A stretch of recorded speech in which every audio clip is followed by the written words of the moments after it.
how to turn off self view in Google Meet.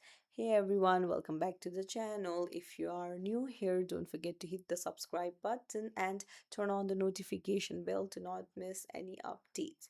So, do you not want to see your own video in the Google Meet and want to remove your tile? Then you're in the right place. You need to head over to the browser, go to Google Meet, and then once you hover over your like screen, you can go to the three dots, and then you can see remove this style option.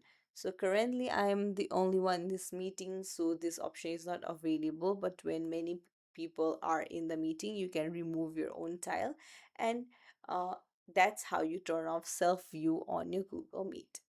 If you found this tutorial helpful, don't forget to like the video and subscribe to our channel.